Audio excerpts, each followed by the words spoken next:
Hello everyone, मैं प्रेम सागर आप सभी का आपके अपने इस YouTube channel struggle for education 563 में बहुत बहुत स्वागत करता हूं।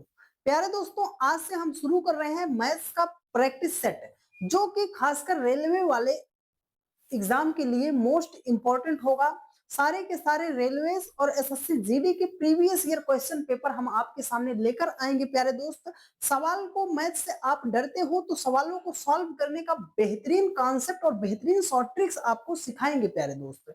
तो आप सभी लोगों को सबसे पहले धन्यवाद प्यारे दोस्त कि आप सभी लोगों के प्यार भरोसे और सपोर्ट की वजह से प्यारे दोस्त आपका अपना परिवार स्ट्रगल फॉर एजुकेशन 563 2 लाख लोगों का पूरा हो गया। उसके लिए तहे दिल से धन्यवाद प्यारे दोस्त। तो चलिए ज्यादा देरी ना करते हुए क्लास को शुरू करते हैं और बेहतर अंदाज में चीजों को आपको सिखाने समझाने का प्रयास करते हैं। तो कॉपी और कलम के साथ बैठिएगा प्यारे दोस्त, साथ के साथ सवालों को आप बनाने का प्रयास करते रहिएगा। देखिए, हम एकदम बढ़िया जीरो लेवल से आपको चीजों को सिखाएंगे प्यारे दोस्त, ठीक है? बिल्कुल भी जल्दबाजी नहीं करेंगे, बढ़िया तरीके से सिखाएंगे। देखो, यहाँ पर आपके सामने पहला क्वेश्चन दिया गया है। कह रहा है कि अरुण की आय जो है बाला की आय की 150% है। चंदू की आय जो है अरुण की आय की 120% है। यदि अरुण, बाला और जो है कह रहा है चंदू की कुल आय जो है 86,000 हो तो चंदू की आय ज्ञात कीजिए। मतलब चंदू की आय क्या होगी। तो ये क्वेश्चन जो है रेशियो प्रोपोर्शन का है। कैसे करना है बढ़िया तरीके बताएंगे। देखो, यहाँ पर 3 व्यक्ति हैं प्यारे दोस्त, तो हम उनको लिख लेते हैं। एक आपका क्या है, अरुण है, तो हमने अरुण को लिख लिया। अब दूसरा हमारा क्या है, दूसरा हमारा बाला है, तो हमने बाला को भी लिख दिया, ठीक है। उसके बाद चंदू है, तो चंदू को हमने सी लिख दिया। सवाल आपको कैसे करना है ये आपको थोड़ा सा समझना पड़ेगा। देखो, कह रहा है कि अरुण की जो आय है वो बाला की आय की क्या है, 150% है। अगर हम करते हैं, हमने कहा ये बाला है, तो बाला की आय का ये जो अरुण है ये 150% है, तो बाला को हमने सिंपली क्या कर दिया, हमने बोल दिया प्यारे दोस्त ये 100% है, ठीक है। अगर ये 100% है तब ये अरुण जो है इसका 150% है, तो ये कितना हो जाएगा सर, 150 हो जाएगा, 150% हो जाएगा, ठीक है। अब देखो, कह रहा है कि चंदू की आय, ये जो चंदू है ना, चंदू, चंदू की आय जो है अरुण की आय की 120% है। तो अरुण की आय कितना है सर, 150 है। 150 की 120% है, तो 150 का अगर आप कितना निकालोगे सर, 120 हम निकालेंगे, बटे कर देंगे 100, तो 0 से 0 कट गया और 12-15 गुणा करेंगे, हो जाएगा हमारा 180 हो जाएगा। तो मतलब जो चंदू का रेशियो है कितना है प्यारे दोस्त, वो मिला है 180 के रेशियो में, ठीक है। इतनी बात समझ में आई। तो अगर आप सवाल को पूरा सॉल्व नहीं करना चाहते हो तो यहाँ पर आपको एक शॉर्टकट बता रहे हैं, याद रखो। ये पूछ किसका रहा है सर, चंदू की आय ज्ञात कीजिए। तो चंदू यहाँ पर है, चंदू का जो रेशियो हमारे सामने आया है वो 18, 180 आया है। तो 18 यहाँ पर दिखाई दे रहा है, तो जो ऑप्शन जो है 18 से पूरा डिविजिबल कट जाएगा वही राइट आंसर होगा। तो हमें एक ऑप्शन दिखाई दे रहा है, 18 दूनी कितना हो जाएगा, 36 हो जाएगा। मतलब ऑप्शन ए आपका राइट आंसर हो जाएगा। लेकिन हमें सर सॉल्व करना है, तो चलो प्यारे दोस्त हम सवाल को करते हैं सॉल्व। अगर इसे हम कट करना चाहते हैं, हर एक में 0 है ना, तो इसे हम 0 से 0 क्या कर देते हैं, कट कर देते हैं, ठीक है। अब तो ये किसी से नहीं कटेगा, इसे हमें ऐड करना है। देखो, 18 10 कितना हो गया, 28, 28 5 कितना हो गया, 33, और 10 कितना हो जाएगा, 43 हो जाएगा। 43 जो बराबर उसने दिया है, सबकी आय कितना दिया है सर, उसने दिया है 86। कितना दिया है, 86,000 दिया है। तो 43 एकम 43 और 43 दुआम कितना हो जाएगा, 86 हो जाएगा। यहाँ पर चंदू की पूछ रहा है, तो यहाँ पर रेशियो है, इसको भी हम क्या करेंगे, इसका 2000 से मल्टीप्लाई कर देंगे तो हो जाएगा हमारा 36,000 हो जाएगा। बात आई समझ में, किसी को कहीं पर भी प्रॉब्लम तो नहीं होगी। चले नेक्स्ट क्वेश्चन पर, चलिए ठीक है, अगले सवाल पर चलते हैं प्यारे दोस्त। देखिए, अगला सवाल आपके सामने है, जरा ध्यान पूर्वक समझिएगा। कह रहा है कि एक कक्षा में 60% बच्चों को गणित पसंद है। मतलब कक्षा में जितने भी स्टूडेंट हैं उसमें से 60% लड़कों को क्या है कि गणित पसंद है। कह रहा है कि 45% को विज्ञान, अच्छा, और 25% को गणित और विज्ञान दोनों पसंद है। कह रहा है कि ऐसे कितने प्रतिशत बच्चे हैं जिन्हें कम से कम, एक शब्द यहाँ पे याद रखिएगा, ये वर्ड आ गया यहाँ पे, कम से कम एक विषय पसंद है। तो जब भी ऐसा प्रश्न आए, एक सिंपल सा तरीका बता रहे हैं प्यारे दोस्त, ऐसे कीजिएगा, सवाल आपका हो जाएगा। देखो, ये आप क्या करोगे, यहाँ पर क्या है कि गणित वाले कितने परसेंट बच्चे हैं सर, गणित वाले जो है मैथ्स के स्टूडेंट कितने हैं, 60% है। अच्छा सर, जो केवल विज्ञान को पसंद करते हैं वो कितना है सर, 45 है। साइंस को कितना पसंद करते हैं, 45 है। अब आगे जो कह रहा है मैथ्स और साइंस दोनों को कितने लोग पसंद करते हैं, वो है सर 25%, कितना है, 25% है। उसने बोला है कि कम से कम एक विषय कितने पसंद करते हैं, कितने परसेंट बच्चे पसंद करते हैं।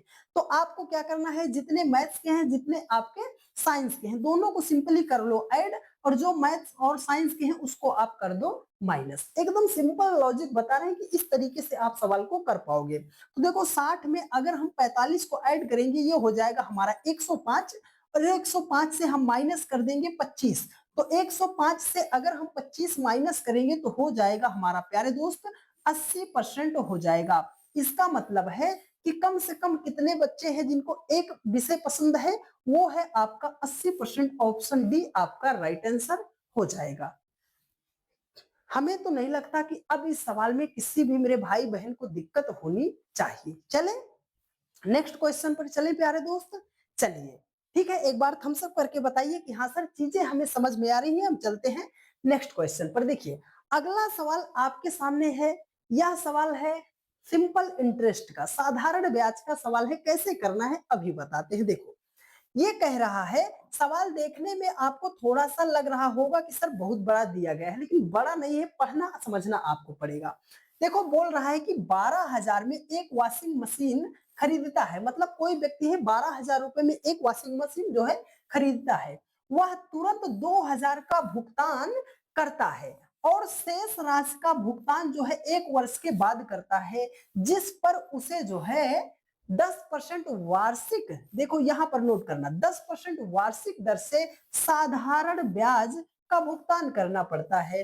कह रहा है कि वॉशिंग मशीन के लिए उसके द्वारा भुगतान की जाने वाली कुल राशि की गणना कीजिए। ये प्रश्न है एएलपी 2021 का प्रश्न है। सारे के सारे जितने भी क्वेश्चन हमने रखा है सब प्रीवियस ईयर क्वेश्चन पेपर है प्यारे दोस्त, ठीक है।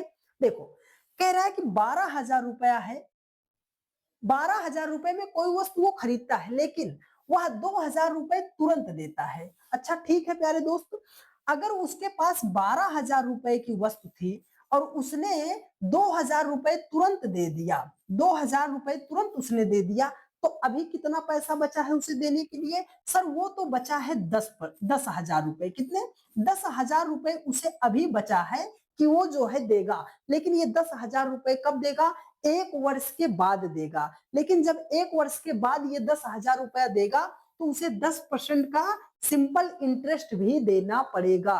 बात आई समझ में। तो अब ये क्या हो गया आपका, ये आपका क्या है प्यारे दोस्त, ये तो आपका है मूलधन और ये आपका रेट ऑफ इंटरेस्ट है। रेट ऑफ इंटरेस्ट कितना दिया है, 10% दिया है। टाइम कितना दिया है, वर्ष की बात कर रहा है, कितने वर्ष के बाद देगा प्यारे दोस्त, 1 वर्ष के बाद देगा। बात आई समझ में, 1 वर्ष के बाद देगा। तो आपने वो फार्मूला पढ़ा होगा ना कि साधारण ब्याज बराबर क्या होता है, मूलधन गुणे दर गुणे समय बटे क्या होता है, simple interest is equal to क्या होता है, मूलधन। तो मूलधन हमारा यहाँ पर कितना है प्यारे दोस्त, 10,000 है, गुणे हम कितना करते हैं, आर रेट ऑफ इंटरेस्ट कितना है, 10% है, तो हमने 10 कर दिया, समय 1 वर्ष है, बटे हमने क्या किया 100 कर देते हैं प्यारे दोस्त। तो देखो 0 से 0 हमारा कट गया, बचा हमारे पास सिंपल इंटरेस्ट जो आया है, कितना आया है, 1,000 रुपया आया है। कितना आया है, 1,000 रुपया आया है। वो बोल रहा है कि वॉशिंग मशीन खरीदने के लिए मतलब उसके द्वारा भुगतान की जाने वाली कुल राशि कितनी है। तो वो सबसे पहले कितना पैसा दे चुका है प्यारे दोस्त, उसने कितना दिया है 2000, तो वो पहले दे चुका था। यहाँ पर 10,000 उसे देना था, लेकिन जब वो 10,000 देता तो 10% उस पे क्या लग जाता, एसआई लग जाता, सिंपल इंटरेस्ट लग जाता।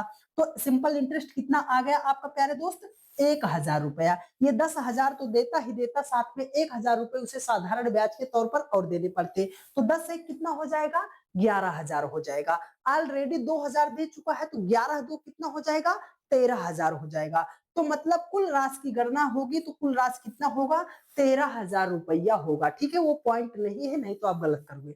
तो मतलब उसे कुल कितना रुपए देने पड़ते, 13,000 रुपए देने पड़ते। ठीक है, बात आई समझ में, यहां से हमने फार्मूले को यूज कर लिया है। ठीक है, चलें नेक्स्ट क्वेश्चन पर। चलिए देखिए, अगला सवाल आपके सामने है। देखो एकदम सिंपल सा प्रश्न है प्यारे दोस्त, लेकिन परेशानी तो आपकी बढ़ा सकता है यह सवाल, लेकिन समझाएंगे बढ़िया तरीके से। देखो ये बोल रहा है प्यारे दोस्त, कह रहा है कि एक व्यापारी 8,000 में 200 केजी जो है अनाज खरीदता है, थोड़ा सा करेक्ट कर लीजिएगा। ठीक है, अनाज खरीदता है, परिवहन के दौरान इस अनाज का 4% जो है वो नष्ट हो जाता है। 20% लाभ अर्जित करने के लिए उसे शेष बचे अनाज को जो है, बचे अनाज को किस भाव पर बेचना चाहिए। देखो एक कोई व्यापारी है जो 8,000 रुपया में 200 केजी अनाज खरीदता है। जब वो रास्ते में ले जा रहा था तो उसका जितना भी अनाज था वो 4% जो है रास्ते में खराब हो गया।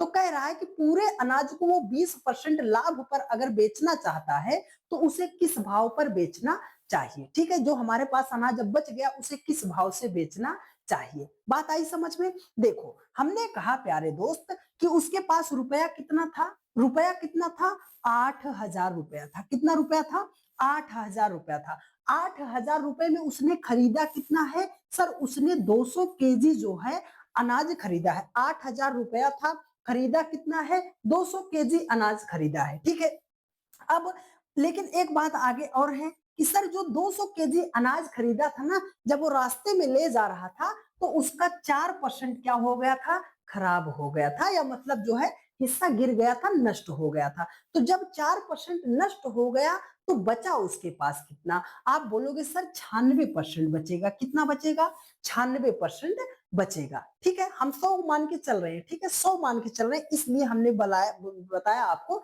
कि 96 आपके पास बचेगा। अच्छा सर अब देखो कह रहा है कि 20% लाभ अर्जित करना है। लाभ आप किस पे अर्जित करोगे सर, हमारे पास जो रुपया पैसा होगा उसी पे हम लाभ अर्जित करेंगे। तो 8,000 रुपया पहले था, अगर उसे हम 20% लाभ देना चाहते हैं तो वो हो जाएगा हमारा 120 हो जाएगा। प्रतिशत की बात चल रही है तो यहाँ पर ये प्रतिशत आएगा नीचे, मतलब गुणे हो जाएगा 100, और इसका प्रतिशत जाएगा ऊपर, मतलब यहाँ पर हो जाएगा गुणे 100 हो जाएगा। तो देखो प्रतिशत से हमने प्रतिशत को कट कर दिया, यहाँ पर कितना है, ये डबल जीरो से हमारा डबल जीरो क्या हो गया, कट गया। अब यहाँ पर देखो 12 है ना, 12 दहम कितना हो जाएगा, 12 दहम 120 हो जाएगा, और 12 अट्ठे कितना हो जाएगा, 96 हो जाएगा। 8 से 80 को कट करेंगे हो जाएगा 10, और 2 को हम कट करेंगे, 10 को कट करेंगे 2 से तो 2 पंजे कितना हो जाएगा 10, 5 को 10 से मल्टीप्लाई करेंगे तो 10 पंजे कितना हो जाएगा, 50 रुपया हो जाएगा। तो मतलब उसे किस भाव पर बेचना चाहिए प्यारे दोस्त, उसे 50 रुपया पर केजी के भाव से बेचना चाहिए, अगर उसे 20% का लाभ चाहिए तो। बात आई समझ में, किसी को कहीं पर परेशानी तो नहीं हुई होगी, है ना। चले नेक्स्ट क्वेश्चन पर, एक बार थम्स अप करके बताइए कि हाँ सर चीजें हमें समझ में आ रही हैं। आप नेक्स्ट क्वेश्चन पर चलिए। देखो अगला प्रश्न आपके सामने है प्यारे दोस्त, कह रहा है कि एक वस्तु जो है 13% हानि पर बेच दी गई है। ठीक है, यदि उसने इसे रुपया 49 अधिक में बेचा होता तो उसे 22% का लाभ प्राप्त होता।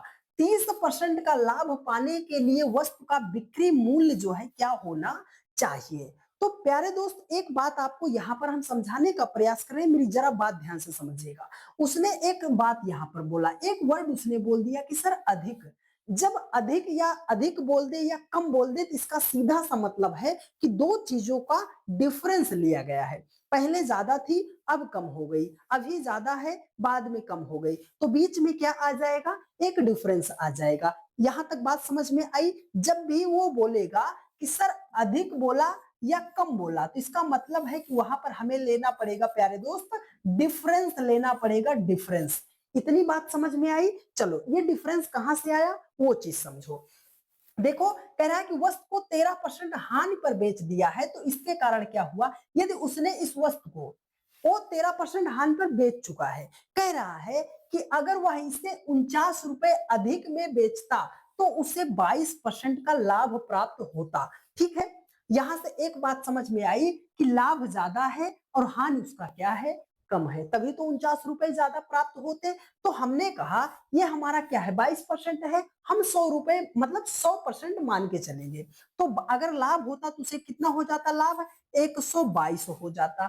ठीक है, 122 हो जाता। और हानि होता तो कितना होता सर, हानि होता 13% का, तो बचता उसका लाभ कितना सर, वो हो जाता 87 हो जाता। कितना हो जाता, 87 हो जाता। और इसी दोनों का डिफरेंस ही तो यहाँ पर उसने कितना दिया है सर, 49 दिया है। कितना दिया है, 49 दिया है।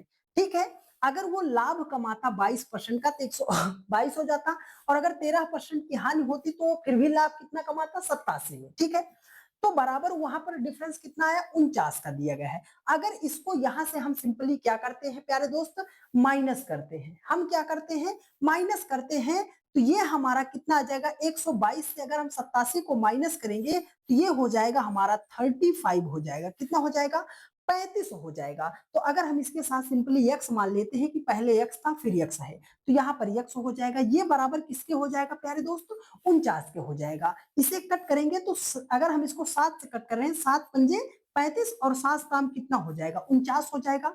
x का मान कितना आएगा सर, 7 बटे कितना हो जाएगा आपका, 5 हो जाएगा। ये तो x का मान आ गया। लेकिन उसने बोला है कि सर 30% मतलब 30% का लाभ पाने के लिए वस्तु का बिक्री मूल्य क्या होना चाहिए। तो चलो सर 30% का लाभ बोला तो हमने क्या कहा, हम तो 100 मान रहे हैं। 30% का लाभ मतलब 130 हो जाएगा। कितना हो जाएगा, 130 हो जाएगा। और हम वस्तु को जो बेच रहे हैं किसमें बेच रहे हैं सर, 7/5 के अनुपात में। चलो सर इसका भी हम 7/5 कर देते हैं। तो अगर हम इसे कट करते हैं तो देखो 5 छंगे कितना, 5 दूनी कितना हो जाएगा 10, और 5 छंगे कितना हो जाएगा 30। अब करना है हमें 26 गुणे 7, तो 20 सत्ते 140, 7 छंगे 42, 140 और 42 कितना हो जाएगा, 120 182 हो जाएगा, 182 हो जाएगा। ऑप्शन डी आपका राइट आंसर हो जाएगा। किसी को किसी भी सवाल में परेशानी तो नहीं होनी चाहिए प्यारे दोस्त, क्योंकि एकदम बेसिक से जीरो से हम बता रहे हैं कि चीजें आपको प्रॉपर वे में समझ में आए। ठीक है, और ज्यादा अगर हम बेसिक बताएंगे तो प्यारे दोस्त सवाल आप हल तो कर ले जाओगे यहाँ पर, लेकिन एग्जाम में आपको टाइम भी मैनेज करना है। ठीक है, बेस्ट अप्रोच बता रहे हैं प्यारे दोस्त, इससे ज्यादा शॉर्टकट इस सवाल को करने का नहीं होगा। ठीक है, चले नेक्स्ट प्रश्न पर। चलिए देखिए, और जितने भी जन देख रहे हो एक बार फटाफट आप सभी लोग क्या कीजिए, वीडियो को शेयर कर दीजिए अपने सभी दोस्त के पास। ठीक है, देखो अगला सवाल देखो, बोल रहा है कि किसी प्रतियोगी परीक्षा में प्रत्येक सही उत्तर पर 1 अंक मिलता है। अच्छा सर, हल किए गए प्रश्न के लिए 0, मतलब गलत हल किए गए प्रश्न के लिए 0 अंक मिलता है। अच्छा देखो, यहां पर वो बोल रहा है कि किसी प्रतियोगी परीक्षा में प्रत्येक सही उत्तर के लिए 1 अंक मिलता है, और ना हल किए गए प्रश्न के लिए 0 अंक मिलता है। ठीक है, और प्रत्येक गलत उत्तर देने पर 1/2 अंक काट लिया जाता है। ठीक है, कट कर दिया जाता है। अंबिका ने 120 प्रश्नों के उत्तर दिए और उसे 90 अंक प्राप्त हुए हैं। उसके द्वारा सही किए गए उत्तरों में से कितने, उसके द्वारा दिए गए उत्तर में से कितने उत्तर उसके सही थे। तो हमें क्या करना है, देखो हमने कहा कि प्यारे दोस्त मान लो उसने क्या किया है, यक्स उत्तर जो है उसने क्या किया है, सही किया है। हमने कहा कि हमें नहीं पता तो हमने कहा कि उसने एक्स उत्तर जो है सही किया है। ठीक है, अब अगर उसने एक्स उत्तर सही किया है तो सही करने के लिए उसने कितने अंक मिलते हैं प्यारे दोस्त, 1 अंक मिलते हैं। ठीक है, सही करने के लिए कितने अंक मिलते हैं, 1 अंक मिलते हैं, तो हमने इसको 1 कर दिया। ठीक है, अब आगे पढ़ो। कह रहा है कि जो अगर हल आप नहीं कर रहे हो तो उसके लिए 0 अंक, तो इसका कोई मतलब भी यहाँ पर नहीं है। कह रहा है प्रत्येक गलत उत्तर के लिए 1/2 अंक काटा जाता है।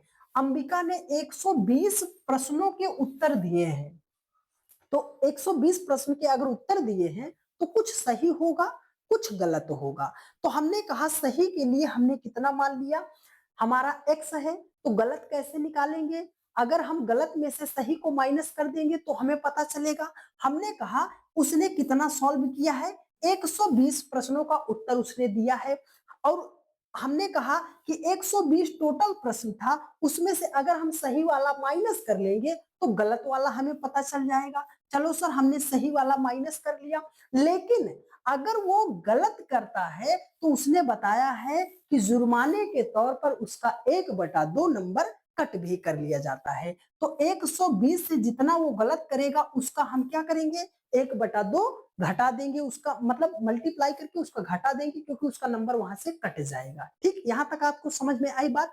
अब आपको क्या करना है, जितने प्रश्न आपके सही थे और जितने आपने गलत किए थे उसका आपको लेना है डिफरेंस। तो चलो सर, हम इसको लेते हैं डिफरेंस, यहां से हम इसका डिफरेंस ले लेते हैं। तो हम क्या करेंगे sir, 120 minus x into whole divide by 2, और ये जब बराबर किया तो इतना सब करने के पश्चात उसे कितना नंबर मिला है प्यारे दोस्त, 90 नंबर मिला है। कितना नंबर मिला है, 90 नंबर मिला है। इसी को सॉल्व करना है, तो देखो x हो जाएगा, और ये देखो अंदर ये जाएगा कितना, 120 को 2 से डिवाइड करोगे कितना हो जाएगा, 60, और ये माइनस माइनस हो जाएगा प्लस, ये हो जाएगा x/2 हो जाएगा, बराबर कितना आ जाएगा, 90 आ जाएगा। इधर 60 है, माइनस उधर जाके क्या करेगा, प्लस करेगा, तो 9 6 कितना हो जाएगा, मतलब प्लस इधर हो जाएगा 60, और इधर आपको सिंपली क्या करना है, x में प्लस करना है x/2। देखो 2 एकम 2 और 1 3, ये हो जाएगा 3x अपान कितना हो जाएगा, 2 हो जाएगा। बात समझ में आई। तो 3x अपान 2 का मतलब उसने कितना दिया है, 3x upon 2 is equal to उसने दिया है प्यारे दोस्त 150। इसको हम क्या करेंगे, सिंपली कर देंगे डिवाइड। क्या कर देंगे, डिवाइड कर देंगे। तो देखो 3 एकम 3, 3 पंजे कितना हो जाएगा 15, मल्टीप्लाई कर देंगे x is equal to 50 into 2 करेंगे इज इक्वल टू हो जाएगा आपका 100। कितना हो जाएगा, 100 हो जाएगा। मतलब कह रहा है कि उसके द्वारा जो दिया गया उत्तर है उसमें से कितने सही उत्तर थे प्यारे दोस्त, तो उसने जो है 100 प्रश्नों का सही सही जवाब दिया था। ऑप्शन सी आपका राइट आंसर हो जाएगा। ठीक है, बात आई समझ में, किसी को भी कहीं पर भी तो प्रॉब्लम नहीं है प्यारे दोस्त। ठीक है, चले नेक्स्ट क्वेश्चन पर। चलिए अगले सवाल पर चलते हैं प्यारे दोस्त। चलिए अगले सवाल पर चलते हैं। देखिए अगला सवाल आपके सामने दिया गया है, आपको क्या करना है, देखो समझना आपको पड़ेगा। अगला सवाल है, कह रहा है कि दुकानदार अपने ग्राहक से लागत मूल्य से 14% अधिक वसूलता है, मतलब जितना उसका मूल्य है उससे वह 14% ज्यादा पैसा वसूल रहा है। कह रहा है यदि किसी ग्राहक ने मोबाइल फोन के लिए जो है 118,240 रुपया जो है का भुगतान किया है, तो मोबाइल फोन का लागत मूल्य कितना था। एक छोटा सा कॉन्सेप्ट याद रखो, सवाल हो जाएगा। क्या करना है, देखो उसने बोला 14%, तो 14% का मतलब इसका फ्रैक्शन वैल्यू निकालो। 14% का मतलब हो जाएगा 14 बटे कितना हो जाएगा, 100 हो जाएगा। कट करोगे 2 से, 2 सते 14 हो जाएगा, और 2 से कट करोगे 50 हो जाएगा। एक्चुअल मान कितना है प्यारे दोस्त, 50 है। वो 7 रुपए अधिक करके बेचता है, उसे बेचना चाहिए था 50 रुपए में, लेकिन उसने बेचा कितने में है, 7 रुपया ज्यादा में। तो अगर उसका सामान 50 सॉरी डियर 50 रुपए का रहा होगा, तो उसने बेचा कितने में है सर, 57 रुपए में बेचा है। यहाँ पर तो रेशियो मतलब बेचा है कि 57 यूनिट में बेचा है, और वास्तव में रुपए में कितना बेचा है, तो 18,240 रुपए में बेचा है। तो इस 57 का मान कितना हो जाएगा, 18,240 रुपया हो जाएगा। सिंपली इसे कट करना है, तो इसे हम क्या कर सकते हैं, इसे कर सकते हैं 3 गुणे 19, 19 या कितना हो जाएगा, 57 हो जाएगा। अगर इसे हम 3 से कट करते हैं, 3 से कट करेंगे तो 3 छंगे 18 0 3 अट्ठे 24 0 हो जाएगा। अब अगर इसे हम और ज्यादा कट करते हैं तो क्या हो जाएगा? देखो ये तो हमारा 3 से 3 कट गया। अब इसे अगर हम कट करते हैं तो 19 तिया कितना हो जाएगा? 57 और 19 दूने कितना हो जाएगा? 38 320 हो जाएगा। 380 को एक्चुअल मान में करना पड़ेगा आपको मल्टीप्लाई 320 को। तो 5 दूनी कितना हो जाएगा? 10 एक 0 आ गया। 5 तिया 15 एक कितना हो जाएगा? 5 तिया 15 एक कितना हो जाएगा प्यारे दोस्त? 16 हो जाएगा और डबल जीरो आपका उतर जाएगा। तो मतलब इसका मतलब क्या है कि 16,000 रुपए उसका एक्चुअल मान था, लेकिन उसने 18,240 रुपए में बेचा है। क्यों सर? क्योंकि 14% उसने क्या किया था? अधिक अंकित कर दिया था। बात आई समझ में? किसी को कोई प्रॉब्लम समस्या तो नहीं है प्यारे दोस्त? चले नेक्स्ट क्वेश्चन पर। चलिए देखिए अगला क्वेश्चन कह रहा है कि एक सेमिनार में संगीत, शारीरिक शिक्षा और ललित कला में प्रतिभागियों की संख्या क्रमशः 216, 96 और 168 है। यदि प्रत्येक कमरे में प्रतिभागियों की संख्या जो है समान है, ठीक है, संख्या समान है और किसी भी कमरे में एक से अधिक प्रतिभागियों को नहीं बैठाया गया है, तो आवश्यक कमरों में न्यूनतम संख्या, यहां से इस लाइन को नोट कीजिएगा, बोल दिया उसने न्यूनतम संख्या। तो जब भी किसी भी प्रश्न में अगर आपको ऐसे दिखाई दे रहा है कि न्यूनतम संख्या ज्ञात करना है, तो इसका मतलब क्या है प्यारे दोस्त? इसका मतलब है आपको HCF निकालना पड़ेगा। क्या निकालना पड़ेगा? HCF निकालना पड़ेगा, हाईएस्ट कॉमन फैक्टर निकालना पड़ेगा। तो HCF हम कैसे निकालते हैं? सिंपली ये जितना भी अंक आपको यहाँ पर दिया गया होगा, इसको सबसे बड़ा से बड़ा नंबर कौन सा इन सभी संख्याओं को एक कट कर सकता है, ठीक है। तो कैसे निकालोगे? देखो हो गया आपका 216 हो गया और ये हो गया 96 हो गया, ये हो गया 168 168 हो गया। अगर इसे आप सिंपली कट करते हो तो क्या करोगे? इसे आप क्या करोगे प्यारे दोस्त? 12 से कट रहा है हर एक संख्या, तो 12 से कट रहा है तो 12 एकम कितना हो जाएगा? 12 हो जाएगा, 12 अट्ठे 96 हो जाएगा, 12 अट्ठे 96 हो जाएगा, 12 एकम 12, 12 चौकम कितना हो जाएगा? 48। एक संख्या कौन सी बच रही है अभी? 2। 2 से ये 2 नाम कितना हो जाएगा? 18, 2 चौकम 8 हो जाएगा, 2 नाम कितना हो जाएगा? 14 हो जाएगा। जब आप HCF निकाल रहे हो तो ऐसी संख्या पकड़ना जिससे ये सारी संख्या एक बार में कट जाए, ठीक है। तो अब ये 9 है, 4 है, 7, ये तीनों संख्याएं किसी एक संख्या से तो नहीं कटेंगी, नहीं कटेंगे तो जो बचा है उसको कर दो सिंपली मल्टीप्लाई। तो 12 को 2 में मल्टीप्लाई करोगे, हो जाएगा आपका कितना? 24 हो जाएगा, 24 हो जाएगा। ऑप्शन थर्ड आपका राइट आंसर हो जाएगा, ठीक है। किसी को किसी भी सवाल में परेशानी तो नहीं है प्यारे दोस्त? जब भी वो न्यूनतम संख्या की बात करेगा आपको HCF निकालना है, हाईएस्ट कॉमन फैक्टर आपको निकालना पड़ेगा, ठीक है। बात आई समझ में? चले देखिए अगला सवाल आपके सामने है। देखो कह रहा है कि यदि 2 वर्षों में 4% वार्षिक चक्रवृद्धि ब्याज की दर से 13,520 रुपए हो जाती है, तो मूलधन राशि जो है कितनी है? आपको इसके लिए फार्मूला भी है, ट्रिक भी है। तो 2 वर्ष का बात कर रहा है, इसलिए हम आपको सिंपली किससे बता देते हैं? इसको फार्मूले से बता देते हैं, आप ऐसे समझ लो। देखो ये बोल रहा है, ए फार्मूला होता है A is equal to P 1 plus R upon क्या हो जाएगा? 1 upon P is equal to 1 plus R upon 100 power क्या हो जाएगा? N क्या है? वर्षों की संख्या है, R क्या है? रेट ऑफ इंटरेस्ट है, P मूलधन है, A आपका चक्रवृद्धि ब्याज है, ठीक है। अब उसने क्या बोला है? आपको क्या करना है? मूलधन की राशि ज्ञात करना है, चक्रवृद्धि ब्याज उसने कितना दिया है? 13,520 रुपए दिया है। P आपको निकालना है, एक हमने कर लिया। R यहाँ पर कितना है? 4 बटे कितना होगा? 100 होगा। 4 बटे 100 का मतलब 1 बटे 25 होगा, तो हमने 1 बटे क्या कर दिया? 25 कर दिया। पावर कितना है सर? कितने वर्ष की बात कर रहा है? 2 वर्ष की बात कर रहा है, तो हमने कर दिया 2। अब देखो 25 एकम 25 एक 26 बटे कितना हो जाएगा? 25 और 2 है तो इसका मतलब 26 बटे 25 गुणे 26 बटे क्या कर देंगे? 25 कर देंगे। इसको आप समझ लो क्या हो जाएगा? 26 बटे 25 हो जाएगा और गुणे क्या हो जाएगा? 26 बटे 25 हो जाएगा। बस इसी को आपको सॉल्व करना है। तो कैसे करोगे? देखो अगर इसको हम कट करना चाहते हैं तो 13 से अगर इसे हम कट करते हैं तो 13 एकम 13 जीरो, 13 चौकम कितना हो जाएगा? 52, 13 दूना कितना हो जाएगा? 26। अब अगर इसे हम कट करते हैं तो 13 दूने कितना हो जाएगा? 26 और 13 अट्ठे कितना हो जाएगा, 104 हो जाएगा।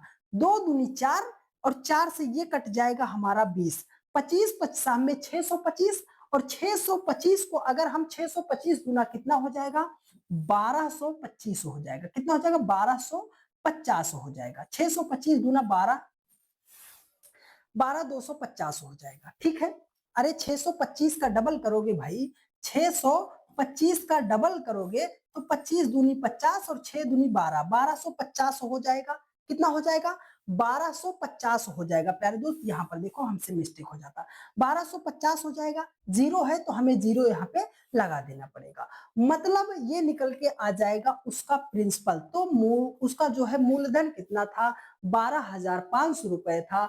12,500 कहाँ है सर, ऑप्शन फोर्थ में दिया गया है। ये इस प्रश्न का राइट आंसर हो जाएगा। किसी भी मेरे भाई बहन को किसी भी सवाल में समस्या तो नहीं हुई होगी। ठीक है, ठीक है प्यारे दोस्त। चलिए, अभी आपको थोड़ा सा यहाँ पर धुंधला दिखाई दे रहा होगा, है ना, वो कैमरे में है जो ना प्यारे दोस्त, वो थोड़ा सा उसमें कुछ लग गया है। अगर अभी हम उसे साफ करेंगे तो आपको जो है पूरा क्लास डिस्टर्ब हो जाएगा, तो इसलिए हम सवाल को सॉल्व करा देते हैं, उसके बाद उसे करते हैं। देखो, ये है रेशियो एंड प्रोपोर्शन, है ना, प्रोपोर्शन एंड रेशियो का सवाल है। एकदम सिंपल सा तरीका बता रहे हैं, सवाल को समझ लो। देखो, बोल रहा है कि यदि ए और बी संख्याएं हैं जिसमें A plus B ratio A minus B ratio A B is equal to, मतलब ए प्लस बी का मान उसने दिया है 14, ए माइनस बी का मान दिया है 4, ए और बी का मान दिया है 45। तो बोल रहा है कि 5a plus 3b ratio 6a minus 4.8b किसके बराबर है। सिंपल सा तरीका बता रहे हैं ऐसे सवाल को सॉल्व करने के लिए। मेरी बात को गौर कीजिएगा प्यारे दोस्त।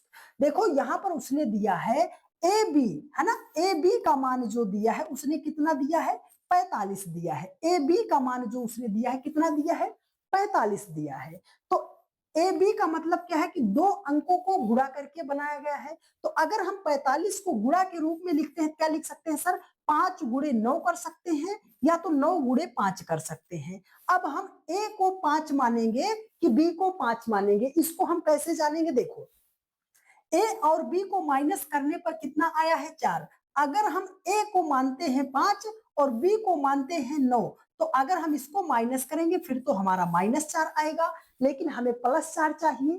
+4 हम कब कैसे लाएंगे सर, यहाँ पे हमें थोड़ा सा करना पड़ेगा उल्टा।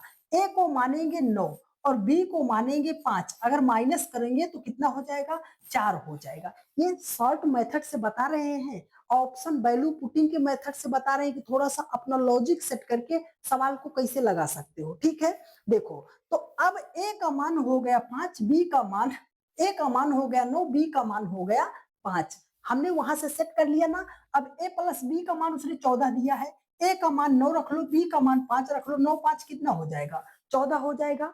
काम बन गया अपना। अब क्या करना, कुछ नहीं करना। देखो, हमने 5 लिखा, ए का मान 9 है, प्लस लिखा 3, बी का मान 5 है। इसको रेशियो में कैसे करना है, देखो, 6 को करना है, ए का मान कितना है, 9 है प्यारे दोस्त, माइनस है 4.8 गुणे बी का मान कितना है, 5 है। इसी को सॉल्व करना है। 9 पंजे कितना हो जाएगा, 45, और 5 तिया हो जाएगा 15, 45 15 कितना हो जाएगा, 60। रेशियो करना है, 9 छगे कितना हो जाएगा, 54, माइनस, अब 4.8 को मल्टीप्लाई 5 से करना है, तो 8 पंजे कितना हो जाएगा, 40, और 5 चौके कितना हो जाएगा, 20। कितना हो जाएगा, ये हो जाएगा आपका प्यारे दोस्त 24 हो जाएगा। कितना हो जाएगा, 24 हो जाएगा। तो 54 से जब आप 24 को माइनस करोगे तो हो जाएगा आपका 30। अब इसे कट करना है तो ये हो जाएगा 30 दूनी 60, मतलब 2:1 के अनुपात में ये आपका आ जाएगा। तो 2:1 के अनुपात में आपका दिया है ऑप्शन ए में, और यही हो जाएगा आपका राइट आंसर। प्यारे दोस्त, आज पहली क्लास थी। आज की क्लास में हमने मात्र 10 ही सवालों को रखा था। बस आपसे ये जानना चाहते हैं, क्या आपको चीजें बेहतर वे में समझ में आई हैं या नहीं आई हैं। तो अगर आपको चीजें समझ में आई हैं और आप चैनल पर नए हैं, तो आपने अपने इस परिवार को बहुत ही ज्यादा सपोर्ट किया प्यारे दोस्त। तो अपना प्यार, भरोसा और सपोर्ट हम पर यूं ही ऐसे बनाए रखिए। चैनल को फटाफट सब्सक्राइब कर लीजिए, वीडियो को अपने सभी दोस्तों के पास एक बार शेयर जरूर कर दीजिएगा।